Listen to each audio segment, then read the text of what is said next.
It were dark as a coal old picnic on the day Grandad Ackroyd dropped dead. Work was scarce as rocking horse droppings. Not a church roof for miles were lead. So cold that the flame on the candle got frozen one Wednesday night. We had to warm it up in the oven before we could get it to light. Some brass monkeys outside sung carol soprano. You could hear 'em all cursing and swearing as they wandered round lost in the cold and the frost. We couldn't find the bearings. On Sunday, our chicken for dinner were a pigeon off next door's loft. Me dad pumped it up with his bike pump too hard, and our Sunday dinner buggered off. Phew.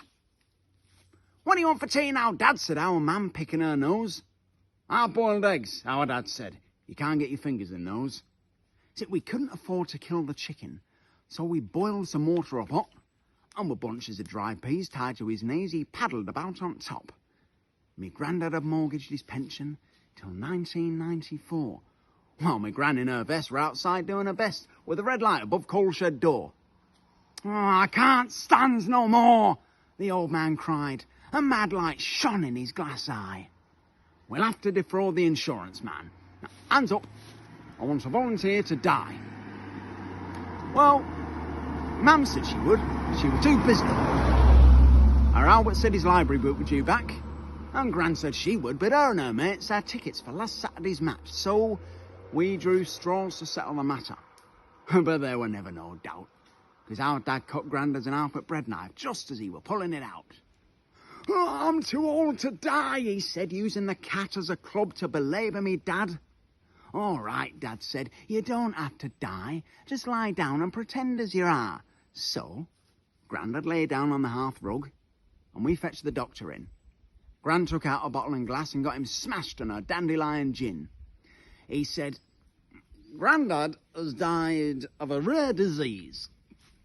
A bad case of tropical frostbite. Then he staggered off out, and we all had a shout from the street because he slipped on some dog shite. Our Billy ran round to get Mam from the Prue. Gran filled in with dandelion gin. He paid £4.10 in used chip shop yen and said, when are you burying him? I weren't thinking of burying him, Grandma said. Thinking of having him stuffed myself. Or embalming him in plasticraft and setting him on mantel shelf. Hey, on is illegal, said Mam from the Prue. Grandad will have to be buried. In a coffin and shroud in constipated ground. At this, Grandad looked a bit worried. Man from the Prue said he'd come to burial to see how things were done right.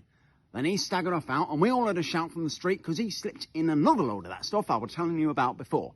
I just did that, said the doctor, so the insurance man rubbed his nose in it. So the pretend corpse had to be buried. Our dad found an old kipper crate. When the holes had been plugged in the wood, it looked good, with plastic brass handles on. Great.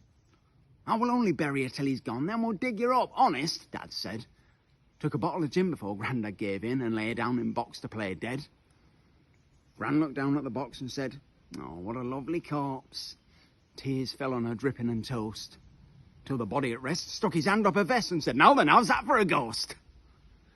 We put the kipper crate on Big Mabel's coal cart, and off to cemetery we set. We followed on bikes and all went quite right. Till another burying we met. A policeman was stood on point duty. They were faulting them traffic lights.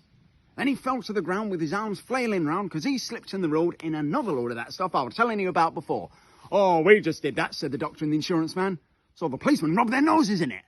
As he fell to the ground, the traffic span round and the two burials got in a jam. Their driver took a poke at our dad with a wrench and got kick-up shoemakers off me mam. When we sorted it out, we'd got the wrong box. Oh, Gran said, you won't see no more of him. When our driver came round, our burying we found had gone to the crematorium. By the time we got there, the service was over. You could hear the organ play. And the congregation wept in hankies and sniffed, and our kipper box went on its way. The shutters flew open, you heard the flames roar, and Grandad gave out a great yell. And a coffin with legs on his arse end on fire ran out across conveyor belts. Over the pews and out through the window, our kipper box ran and he ran. And we all cheered the crate as he swam through the lake, chased by me dad and me mam. Oh, blessed miracle, Gran cried out. But Man from the Prue went quite white. Ruined, he roared. He would have said more, but he slips in the road in another load of that stuff I was telling you about before. Oh, I just did that, said the policeman. So the insurance man rubbed his nose in it. Thank you.